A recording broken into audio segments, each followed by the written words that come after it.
इधर यूपी के मैनपुरी में पुलिस ने एक ऐसे गिरोह का भंडाफोड़ किया है जो सेना और स्पेशल पुलिस में भर्ती के नाम पर देश के युवाओं से ठगी करता था। आखिर ठगी का ये बाजार कैसा था और इस बाजार के जरिए कैसे लोगों को लूटा जाता था, यकीन मानिए आप भी जब देखेंगे तो दांतों तले उंगली दबा लेंगे। देखिए रिपोर्ट।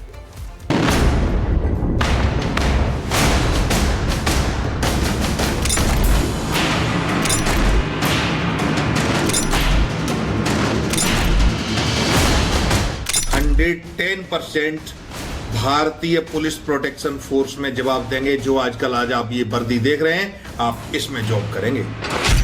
कंधे पर सितारे, बदन पर वर्दी और दीवार पर पुरस्कारों की लंबी श्रृंखला।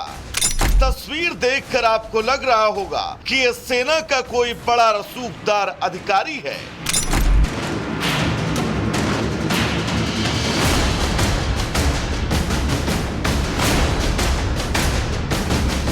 तस्वीर में बैठा ये शख्स और उसके आसपास सेना की वर्दी में बैठे ये जवान, जिन्हें देखकर आपको लग रहा होगा कि ये सेना का कोई बड़ा अधिकारी है, लेकिन ऐसा बिल्कुल भी नहीं है। इसके कंधे पर जड़े ये सितारे, ये खाकी वर्दी, सब कुछ बस एक सुर्ख सफेद झूठ है। तो शायद आप यकीन ना कर पाएं, आपके पैरों के नीचे से जमीन खिसक जाए, लेकिन ऐसा ही है। दरअसल इस रौबदार शान के पीछे एक ठग छिपा हुआ है, शातिर ठग। इतना कि इसके दिमाग की अगर आप परतें खोलने लग जाएंगे तो आपका भी दिमाग चक्कर खा जाएगा। हम आपके सामने इस नटवरलाल की कुंडली खोले उससे पहले इसकी एक और तस्वीर देखिए। इस तस्वीर में भी आपको अरविंद पांडे नाम का शख्स रौब से कुर्सी पर बैठा हुआ नजर आ रहा होगा और इसके इर्द गिर्द उत्तर प्रदेश के बड़े आला अधिकारी बैठे हुए हैं।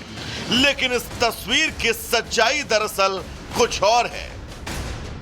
ये यूपी के सीएम योगी आदित्यनाथ की असल फोटो को एडिट कर सीएम की जगह खुद विराजमान हो गया, ताकि जो ये ठगी का जाल बिछाने जा रहा है उस जाल में फंसने वालों को उस पर जरा भी शक न हो।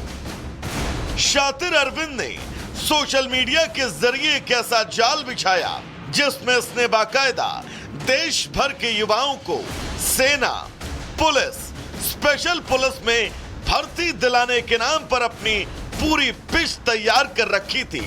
और पिछले लगभग 1 साल से अरविंद अपनी इस ठगी की शातिर पिच पर बैटिंग कर रहा था। अरविंद ने बाकायदा मैनपुरी में एक फर्जी ट्रेनिंग सेंटर बना रखा था।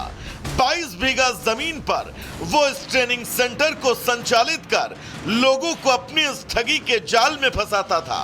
इस कैंप में सेना, सुरक्षा की ट्रेनिंग से जुड़े वो सारे वीडियो थे जो इस कैंप को असली कैंप जैसा बनाते थे। बाकायदा टायरों, रस्सियों, सीढ़ियों, कीचड़, हर चीज में ट्रेनिंग दी जाती थी। और तो और उसने बाकायदा अपने इस कैंप में चिड़िया मारने वाली बंदूक भी युवाओं के हाथों में थमा रखी थी, जिससे वो उन्हें शूटिंग प्रैक्टिस करवाता था। सुनिए आखिर कैसे वो लोगों को बाकायदा वीडियो जारी करके अपने जाल में फंसाता था। और इस फर्जीवाड़े से उसने देश भर के युवाओं से लगभग 18 करोड़ रुपए ठग लिए। भारतीय पुलिस प्रोटेक्शन फोर्स ने एक कदम उठाया है कि आपसे हम ट्रेनिंग के लिए 1,51,000 रुपए जमा कराएंगे और जब तक आप भारतीय सेना या स्टेट पुलिस में सम्मिलित नहीं हो जाएंगे, चाहे कितना भी समय हो, तब तक हम आपको फ्री ट्रेनिंग, रहना, खाना और कपड़े, मेडिसिन आदि सब कुछ फ्री देंगे। हम 100% आपको ज्वाइनिंग करा के देंगे।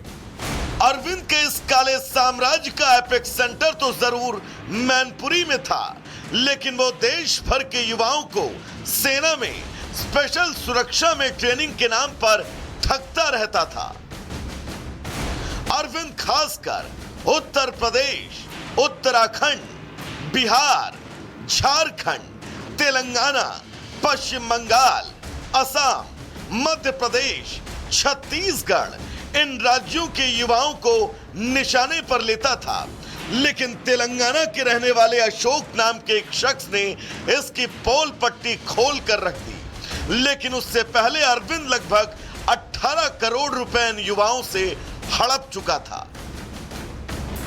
इस पूरे ठगी का खुलासा तेलंगाना के करीमनगर के रहने वाले अशोक के जरिए हुआ। दरअसल अशोक यूट्यूब पर इसके वीडियोस को देखकर अपने कुछ दोस्तों के साथ ट्रेनिंग के नाम पर यहां पर पहुंचे, उनसे कुछ पैसे लिए गए। पहले उन्होंने पैसे ऑनलाइन दिए, फिर यहां पर आकर भी कुछ कैश पैसे जमा किए। नौकरी नहीं लगी तो पैसे वापस लेने के लिए लगातार पांडे को फोन करते रहे, लेकिन वो जवाब नहीं देता था। इसके बाद उन्होंने पुलिस से इसकी शिकायत की। ठीक यहां से 2 किलोमीटर की दूरी पर पुलिस स्टेशन है। पुलिस आनन फानन में पहुंचती है, देखकर अवाक रह जाती है। जो मूल आरोपी है उसको और उसके एक असिस्टेंट को गिरफ्तार करके ले जाती है। क्योंकि यह मामला सेना के नाम के इस्तेमाल का है, इसलिए सेना के लोग भी बताया जा रहा है कि वहां उस पूरी पूछताछ की प्रक्रिया में भागीदार होते हैं।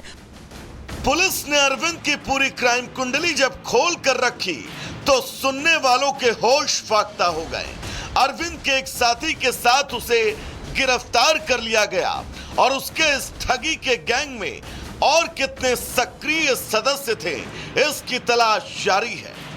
तथ्य ये है कि इनके द्वारा जो सेंटर बनाए गए थे, जिनमें भ्रमित होके या गलत संदेश देकर बच्चों को आकर्षित करते थे, उनसे एक फी वसूल करते थे। हर एक चीज़ का समग्रता से देखेंगे तो आप देखेंगे कि इनके द्वारा वर्दी पहनना, इनके द्वारा आई कार्ड का यूज करना, इनके द्वारा यूट्यूब का ये करना और प्लस जितने भी आपके लेटर्स वगैरह हैं, ये इस तरह ये अपने प्रोजेक्ट करते थे कि इसकी ट्रेनिंग प्री ट्रेनिंग है। बिफोर जैसे ट्रेनिंग किसी सरकारी नौकरी की होती है, जहाँ से ये करने के बाद आपकी नौकरी लगभग पक्की है। खैर, अरविंद अब पुलिस की गिरफ्त में है, उसके साथियों की तलाश की जा रही है। लेकिन इस खबर के जरिए देश के युवाओं को आंखें खोलने की जरूरत है, ताकि वो ऐसी किसी भी फर्जी ट्रेनिंग के नाम पर ठगे न जाएं। Bureau report, Republic Bharat.